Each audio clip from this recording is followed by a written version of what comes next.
You ever notice how some people apologize before they even finish saying no? Like, someone asks them for a favor, and before the word no even leaves their mouth, they're already spiraling into this elaborate explanation involving their schedule, their cat's veterinary appointment, and somehow their grandmother's birthday from 3 years ago. They're treating a simple no like they just committed a felony. And here's the thing. There's actually a hidden psychology behind why saying no feels less like setting a boundary and more like stabbing someone in the back with a guilt-covered knife. Most of us have been there. Someone asks you to help them move, cover their shift, attend their event, or just do one tiny favor that definitely won't be tiny. And suddenly your chest tightens. Your mind races. You know you should say no. You want to say no. But the word gets stuck somewhere between your brain and your mouth, trapped behind layers of guilt, fear, and this weird feeling that refusing somehow makes you a terrible person. It's wild, really. You're not betraying anyone. You're just protecting your time, your energy, your sanity. But it doesn't feel that way, does it? So why does saying no feel like betrayal even when it absolutely shouldn't? Let's break it down. First, there's the people pleaser who wears their worth like a price tag. You know this person. Maybe you are this person. They've built their entire identity around being helpful, reliable, the person everyone can count on. And that feels good, right? Being needed feels like being valued. But here's the catch, they've confused their helpfulness with their worthiness.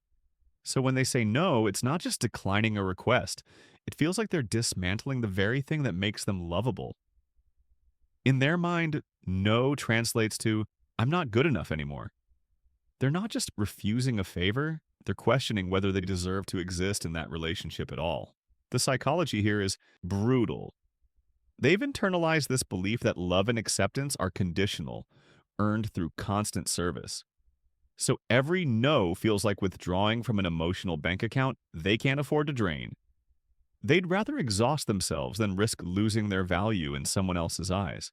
Then there's the conflict avoider who treats disagreement like a live grenade. These people will bend themselves into origami just to keep the peace. Ask them to do something they don't want to do, and watch them say yes with a smile while internally screaming. They're not actually afraid of saying no, they're terrified of what comes after. The disappointed look, the cold silence, the possibility that this person might be upset with them, even for a moment. To them, conflict isn't just uncomfortable, it's catastrophic. They've convinced themselves that any form of disagreement will shatter the relationship entirely. So they say yes to things they hate, commit to plans they dread, and slowly build up this quiet resentment that sits in their chest like a stone. The betrayal they feel isn't toward the other person, it's toward themselves. Every forced yes is a tiny betrayal of their own needs, their own boundaries, their own truth. But somehow that feels safer than risking someone else's anger. But here's where it gets interesting.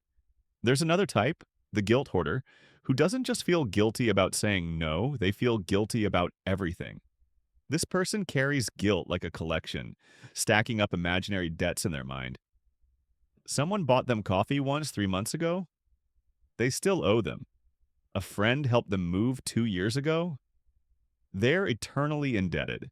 They've created this mental ledger where every kindness they've received becomes a weight they must carry forever. So when they need to say no, it's not just about this one request. It's about all the times people said yes to them. It's about the cosmic imbalance they believe they're creating. Saying no feels like betrayal because, in their mind, they're breaking an unspoken contract. They're failing to pay back a debt they didn't even know they owed. The psychology here is exhausting. They've turned relationships into transactions, and now they're trapped in a system where they can never say no without feeling like they're stealing something. And then there's the over-identifier, who can't separate other people's emotions from their own. When someone asks them for help and they say no, they don't just imagine the other person being disappointed, they feel it. Deeply, viscerally, like it's happening to them. They've got this hyperactive empathy that turns other people's potential discomfort into their own emotional crisis. So saying no isn't just about declining a request, it's about experiencing the rejection themselves from the other side. They project so hard onto the other person that they betray themselves to avoid betraying someone else. It's like emotional method acting, except nobody asks them to perform, and there's no applause at the end, just exhaustion. Here's the thing, though. None of these people are actually betraying anyone when they say no. That's the plot twist. The betrayal they feel is an illusion, a ghost created by years of conditioning, fear, and misunderstanding about what relationships actually require. Real relationships, healthy ones, don't crumble because someone says no. They don't demand that you martyr yourself at the altar of availability. But we've been taught, sometimes explicitly, sometimes through observation, that our value is tied to our usefulness.